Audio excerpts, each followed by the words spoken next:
Greetings everyone! A lot of IDW Sonic related news has come out in the past month, so I've decided to consolidate everything into this one video and share my opinions on the material. If I miss something or get something wrong, then I apologize. I was kind of in a hurry to get this out while the latest stuff was still relatively fresh. First, IDW established a Facebook page to connect with fans and to share some stuff every once in a while, and I'm okay with that. It shows that this publisher cares, unlike a certain other publisher Sonic had. From there, we got a look at the cover for issue 1 and the reveal of a returning Sonic artist, Tracy Yardley. In a way, it makes sense. Tracy, along with writer Ian Flynn, were the ones that saved and rebalanced the Archie Sonic comics to have a sense of fun again. IDW and/or Sega must have realized this and brought him on. And he won't be the only returning Archie alumni on this book. Don't worry, we've got new art talent for this series. EntertainmentWeekly.com covered the IDW Sonic comics, and along with Tracy's issue 1 cover, we have a variant cover by a new artist named, and I apologize if I mispronounce this, Nathalie Fordrain.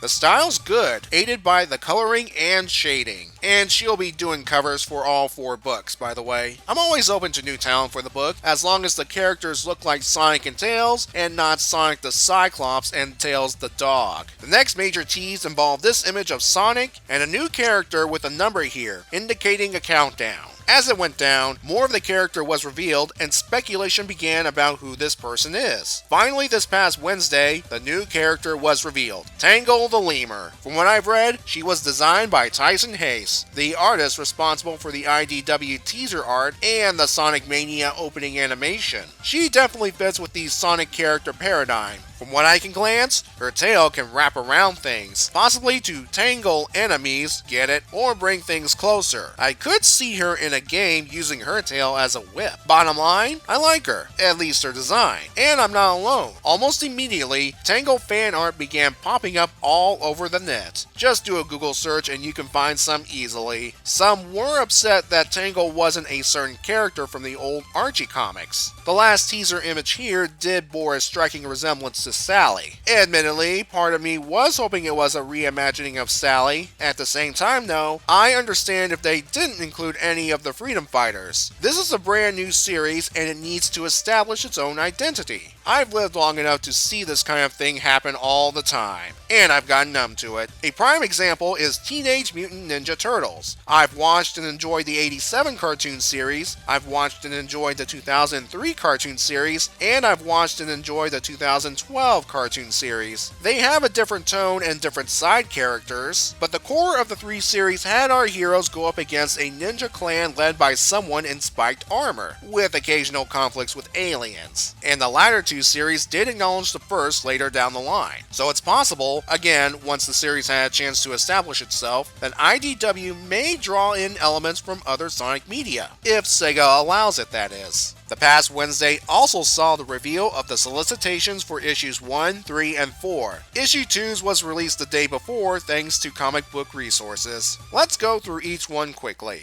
Issue 1. Sonic's racing into an all-new adventure. After defeating the evil Dr. Eggman's latest plot, Sonic is racing around the world to shut down robotic bad egg forces that are still attacking villages. But it's a big job for one hedgehog, even Sonic. Fortunately, he'll have some help from his best friend Tails. Issue 2. Sonic's new adventure continues, and when he comes across another town in need of saving, his old pal Amy arrives just in time to join the fight. The banter is fun and the stakes are high, but things get really serious when Amy presents Sonic with a big request: rejoin the Resistance. Issue 3. Sonic and Knuckles team up, and it's just like old times, until 2 new villains show up. With a group of villagers under attack, will even the combined forces of these 2 heroes be enough to take down Rough and Tumble? Issue 4. Sonic comes across a town under attack from the biggest badnik force he's ever seen. Luckily, help is on the way from his old friend Blaze, as well as a new hero. Get ready for the debut of Tangle. Based on what I've just read, it looks like Sonic's traveling from place to place to help a village with the aid of one of his buddies. It's to introduce us to this world and to get us acquainted or reacquainted with the characters. Issue 3 introduces us to some new antagonists, Rough and Tumble. Good, we need some more enemies besides Eggman. Issue 4 is when Tangle makes her debut, though I wonder how it'll work with Sonic and Blaze already in the issue. Issue 2 is where some people became vocal, because it's implied that this comic takes place after the game Sonic Forces. Now, Sonic Forces is a mixed bag. Some loved it, others hated it, and others still thought it was meh. As I stated in my review of the Sonic Forces prequel comics, there was some potential ideas. In the hands of a capable writer like Ian Flynn, it's possible that these ideas could be explored better. So no, having this comic be connected to Sonic Forces is not the deal breaker for me. Earlier, I said we got some returning artists. Issue 1 not only has Tracy Yardley doing the A cover, he's doing the interior art. Tyson Hayes is not only doing a variant cover for issue 1, but covers for issues 2, 3, and 4.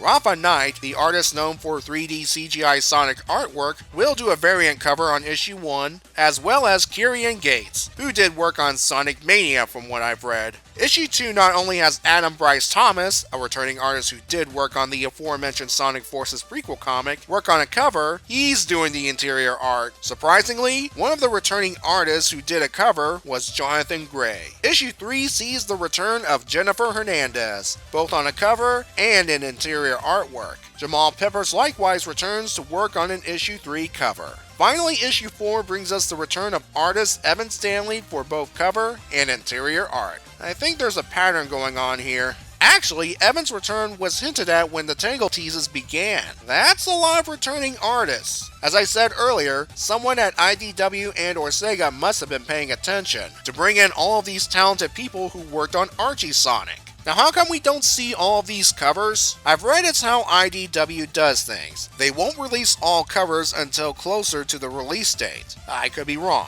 More stuff will come as the April 4th date approaches, but right now, I'm optimistic about this book. I hope future issues will continue to gauge my interests.